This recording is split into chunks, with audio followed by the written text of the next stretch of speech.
Theatres లో మంచి bus తో రిలీజ్ లోకి వచ్చిన లేటెస్ట్ సినిమాలో ఆది సాయి కుమార్ నటించిన ఇంట్రెస్టింగ్ థ్రిల్లర్ సినిమా శంబాల కూడా ఒకటి. మరి ఈ స్టోరీ ఎలా ఉందో తెలుసుకుందాం. కథ విషయానికి వస్తే అది 1980వ దశకం. శంబాల అనే ఒక చిన్న ఊరిలో ఆకస్మికంగా ఒక భారీ ఉల్క పడుతోంది. సరిగ్గా అది పడిన తర్వాత నుంచి ఆ ఊరిలో కొన్ని ఊహించని ఘటన మొదలవుతుంది. ఒకరి తర్వాత ఒకరు తమ మెడ వెనుక ఒక బోడపిల్ల వచ్చి తర్వాత అది విచ్ఛిన్నమై చనిపోతూ ఉంటారు. అయితే ఆ ఉల్క ఏంటి అని పరిశోధించడానికి వచ్చిన ప్రభుత్వ జియో సైంటిస్ట్, పైగా నాస్తికుడు అయిన విక్రమ్ ఆ ఊరి సమస్య మధ్యలోకి వెళ్తాడు. అక్కడి నుంచి శాస్త్రానికి సైన్స్ కి మధ్య వారెలా నడిచింది, అసలు ఆ ఊరికి ఏమైంది, ఆ ఉల్క వెనుక ఏదైనా సైన్స్ ఉందా, శాస్త్రం ఉందా అనేది తెలుసుకోవాలంటే సినిమా చూసేయాల్సిందే.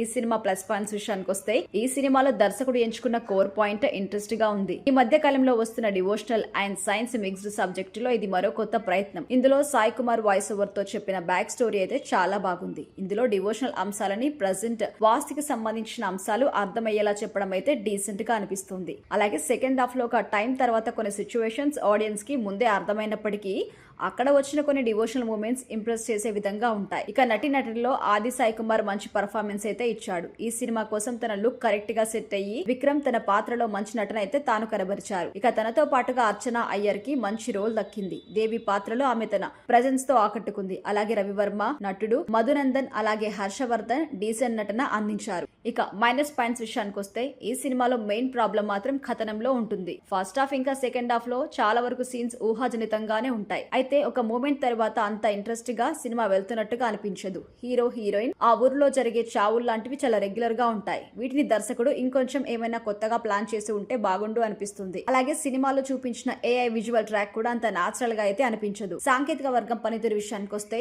ఈ సినిమాలో నిర్మాణ విలువలు డీసెంట్ గా ఉంటాయి. సినిమా సెటప్, ప్రొడక్షన్స్, డిజైన్స్ అన్ని బాగున్నాయి. శ్రీచరణ్ పాకాల స్కోర్ సినిమాలో బాగుంది. సౌండ్ డిజైన్ ని నీట్ గా చేసుకున్నారు. అలాగే శ్రవణ్ కటికనేని ఎడిటింగ్ కూడా పర్వాలేదు. ఇక దర్శకుడు యుగేందర్ ముని విషయానికి వస్తే తన వర్క్ ఈ సినిమాకి చాలా బాగుంది. తాను ఎంచుకున్న కోర్ పాయింట్ ఈ సినిమాతో మెప్పిస్తుంది. డివోషనల్ మూమెంట్స్ మాత్రం కొంచెం మెప్పిస్తాయి. అవి మినహా మిగతా వర్క్ అయితే ఈ సినిమాకి చాలా బాగుంది. అయితే కథనంలో మాత్రం కొంచెం ట్రాక్ తప్పినట్టుగా అనిపిస్తుంది. ఇక ఫైనల్ గా చెప్పాలంటే ఇక మొత్తంగా చూసుకుంటే ఈ శంబాల సినిమా ఒక decent devotional and science mixed thriller అని చెప్పొచ్చు. దర్శకుడు తీసుకున్న కోర్ లైన్ ఇందులో బాగుంది. అలాగే దీంతో సాగే కొన్ని సీన్స్ కూడా బాగున్నాయి. కాకపోతే ఆ ఊరిలో జరిగే ట్రాక్ మాత్రం చాలా రొటీన్ గా అనిపిస్తుంది. ఇది మినహాయిస్తే ఈ సినిమా మాత్రం చాలా బాగుంది.